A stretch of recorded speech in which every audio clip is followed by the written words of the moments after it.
Me almost dying was significant to me.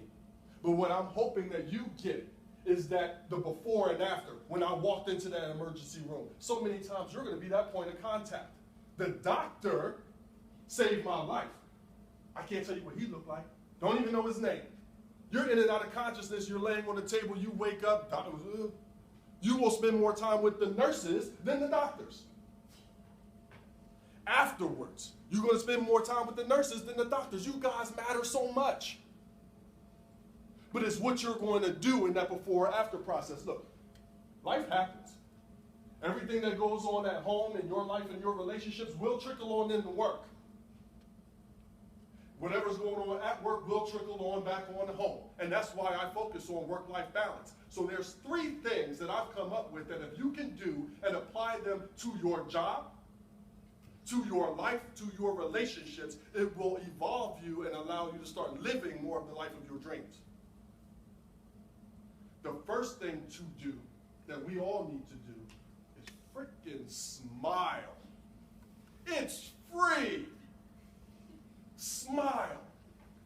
You are working with people at the worst time of their life. They don't want to be, most of them don't want to be there. You are the greeter. I'm coming to you first. Smile. What the smile does is it lets you be a beacon. Truth is, you have no idea why your coworkers are working there. You may have a vision right now. I love helping people. I'm going to save the world. This is such an awesome profession. Maybe there's other professionals and coworkers and nurses that feel just like you. Maybe it's somebody that's 30 years in and it's like, I can't wait to get the frick out of here. Maybe it's somebody that I like this 12-hour workday and 4 days off. You don't know why they're really there. So being able to smile first lets you be a beacon of positivity. You're going to start attracting other co-workers that are just like that. Patients who need that. And the co-workers who are a little bit more negative, because everywhere you go, you're going to have your negative Nancy's, you're going to have your complainers, you're going to have all of that. When they're ready to do more, and be more positive, they know where to go. But that smile is life-changing. I sat with a gentleman this morning. He was going to commit suicide 5 years ago. He told me somebody smiled at him, and he thought about that smile for days and did not. We can never underestimate the power of your smile. That works at work. It's going to work at home. It's going to work in your relationships. Every day is a gift, but not every day is going to be fantastic. When I go home, I want to gift my wife with a smile. If I walk through the door, if she walks through the door and I'm smiling, it changes my night a little bit because it changes her night. If she walks through the door and she's smiling, I'm like, okay, here we go, okay.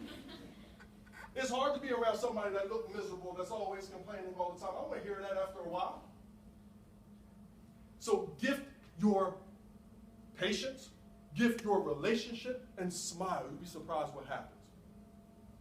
The second thing is what I call controlled venting. Every day is not going to be your best day, although every day a gift. There's enough people, if you ask, hey, how you doing? Oh, it's too Monday, it's too rainy, it's too snowy, it's too cold, soon it's about to be too hot. Then you complain about the job, you listen long enough, they'll get to their relationship. Really, if you set it up, they tend to knock it down. There's going to be stuff about your job, about your patients, about everything that you just don't enjoy. Controlled venting says this, is people limited and time limited. People limited and time limited. When you're at work, and who's on your team? Who are you going to vent this about? I used to be an employee, and I used to watch people. Anybody that came inside their 18 inches got a negative story. Well, you won't believe this, or I can't believe the boss said this, or I can't believe this patient did this, or I can't believe my boyfriend or girlfriend did this. And they say it all day long. You can't talk or think like that all day long and then skip into your job and love it, or go home and love it. You just can't do it. That's not the way the brain and life works. So people limited. Who are you venting to? Why are you venting to them? And what's the solution? What's next? And then it's time limited. I have things I need to vent about, even though my whole business is focused on positivity.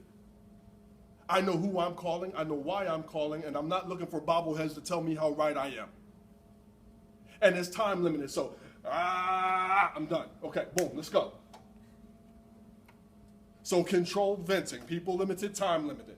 The last thing that we need to do, whether it's at work, in our lives, in our relationships, is do your best and be your best. Way two different things. Way two different things. Doing your best implies that you've sat through these classes. If you're going to be doing this for 8, for you guys, 12 hours a day sometimes, you might as well be good at it. You might as well be great at it. Perfect your craft. My kids play sports, football, basketball. Well, if that's what you're going to do, what'd you do about it today? How'd you get better at it today? Perfect your craft. Why not? What else you got to do? If you're going to do it, be the best at it. Being your best is something completely different. And I'm glad I'm getting to talk to you guys as college students, because so many people will wrap up everything they conceive as success in the one thing that they do great. I'm a great nurse, or I'm going to be a doctor, or I'm making this money, or this is my definition of success. And I'm so focused on being great here that I neglect all this other stuff. You want to smile more? Be your best in other areas. I focus on evolving in your 4 Ps. If you can evolve and be your best and live your best and do your best as a person, as a partner, a significant other, as a parent, and as a professional, and then we add on the other stuff as a son, a daughter, a friend, a brother and sister, life starts to get real good real fast. And it's not only about that one thing that you might be great at or you deem as success. Easier to skip into work when your relationship right. Easier to skip into work when you feel like you've been great as a brother or sister, or a son or a daughter. It's important to do those things. I wrote a book called 7 Ways to Love. I do speaking engagements on love. We always talk about loving down. The top loves down. Okay, our parents need to love the kids. Employers need to love here, and then this and that, this and that. That's great. Please do that. You guys going into the workforce, I encourage you to start loving up. Catch your boss doing great. Catch your coworkers doing great. Professor Eisenhower, you know middle management probably gets the least amount of pats on the back. They got numbers to make from up above, and they got all the complaints to deal with down here. Catch them doing great. Catch Professor doing great. You don't think she'd like to hear it?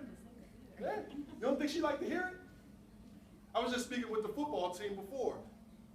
Coach Clark, one player said, wow, he just had his wife just had a baby up until 2 in the morning. He's here at 5 o'clock and just put in our new workout plan and everything. Wow. I said, wow, did you tell him? You don't think he might like to hear that? So guys, those three things. As a nurse, if I'm that person, you don't think I would have liked that smile? Whatever was going on, because I got a longer story to that, because that's not the end of that story. It got a whole lot worse. But you don't think I would have liked that smile? Maybe those nurses or someone needed to control vent somewhere else and do all of those different things. And if they were doing their best and being their best, maybe being there would have been different, which causes a different experience for everybody that walks through that door. Because they didn't know my story. So I hope that that is helpful. I hope that that resonates with some people, and especially the guys back there. There's not a lot of guys in the profession. I go into companies too, and human resources is very women heavy. That male nurse, I never felt so vulnerable in all my life. You don't know how big you are. You don't know what you look like, all burly, hairy, and not smiling and speaking. Oh God, what's about to happen to me? The power of a smile goes a whole long way, guys. So thank you for letting me steal some time. I appreciate it being here, and go get it, guys.